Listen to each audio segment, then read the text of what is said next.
Prašom, kolegos, ar dar turėsite klausimų? Vieną klausimą turime internete. Mūsų spaudos konferenciją stebi interneto vartotojai. Prašom. Pirmas klausimas, Omaras klausia, ar kaliningradiečiai pergyvena dėl to, kad Lietuva prisijungė prie Šengeno? Dėl pagerėjusios sienos apsaugos sumažės kontrabandos mastai, o tai turbūt rusams nelabai patinka.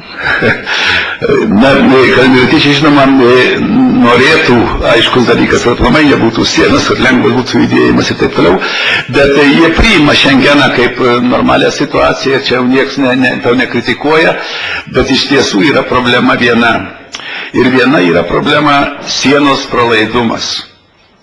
Mes pusę valandos be jokio krovinio važiuodami stovėjom Rusijos pusėje, kirsdami sieną, visi turėdami diplomatinius pasus. Ir žinant, kad važiuoja delegacija oficialiai Seimo, tai patys gerai suprantat, ką reiškia sienos pralaidumas, nekalbu apie transportą. Ir dabar ten daroma iš jų pusės apvažiavimai ir taip toliau kybartuose. Bet ten, kur jau pati patikra, yra du koridoriai. Jie niekaip negali operatyviau praleisti, negu praleidžia. Dar kitas dalykas, tą sakiau ir dūmoj kalbėdamas, ten labai daug žmonių. Tų kariškių, pasieniečių, bet jie visi juda, bet rezultatų nesimato. Reiškia, mūsų pusės mes užtruko 2 minutės. Ir tiek pat užtrunka jie važiuodami, taip jos problemas, ir kažkaip, ta organizacija matyt darbo tokia keistoka. O šiaip Šengeną jie priima normaliai ir aš manau, kad čia problemos nebus, jau labiau, kad reikim galvoj, tą mes sakėm. Šengeno taisyklė sudaro masę išimčių, kurios leidžia naudotis be nemokamų vizinių režimų. Studentai, mokslininkų delegacijos, sportininkai, humanitarinė pagalba ir taip toliau. Ten daug ką galima inkorporuoti į šitas taisyklės nepakenkiant. Ir dabar žmonės įsigudrino pakankamai normaliai. Ir tų vizų pakankamai, sakys skaičius, jeigu jums įdomu, kiek dabar išduoda mūsų kolegos Kaliningradė vizų. Per šitos laikus, kai įsigalėjo, reiškia, birželį 3000. Taip, per mėnesį vidutiniškai išduoti 4000 vizų.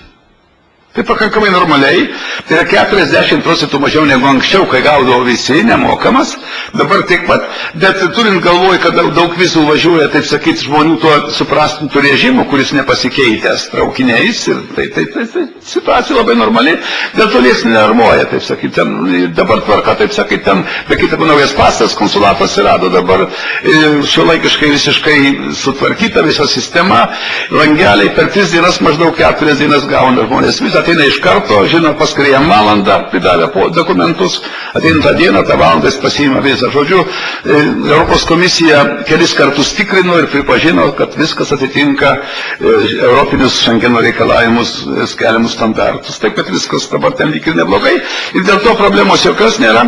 Tik žinoma, jeigu dar susireguliuos šitas pasienio gyventojų laisvesnis judėjimas, tada savaime suprantama, kad problemas iš tiesų bus visiškai civilizuotai normaliai spręsta. Bet aliarmo ypatingo dėl to nieks nėra, nieks neapgulęs konsulato šiandieną dėl tų reikalų. Turime dar vieną klausimą. Inesa klausia, kaip iš principo Kaliningrade sutinka lietuvių verslininkus? Iš principo kaliningradiečiai lietuvių žiūri pozityviai. Labai teigiamai ir suprantama dėl ko, kadangi tas istorinis bendravimas yra nusistovėjęs per daugelį metų.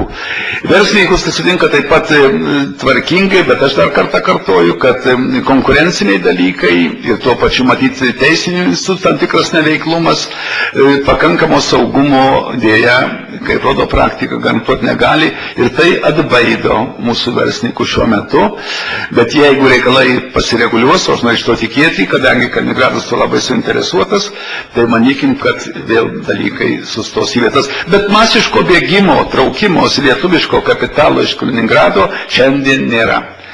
Vienas kitas verslininkas abejoja, bet pagrindinės mūsų Snaigė, Klaipėdos, taip sakyti, mėsa, tos pagrindinės įmonės puikiausiai funkcionuoja ir jos nežada niekur traukti. Taip ir valdininkai mūsų taip pat. Dėkoju visiems už dėmesį. Ačiū labai. Geros dienos. Gero savaitgalio, kaip sakytų Paksas antradienį.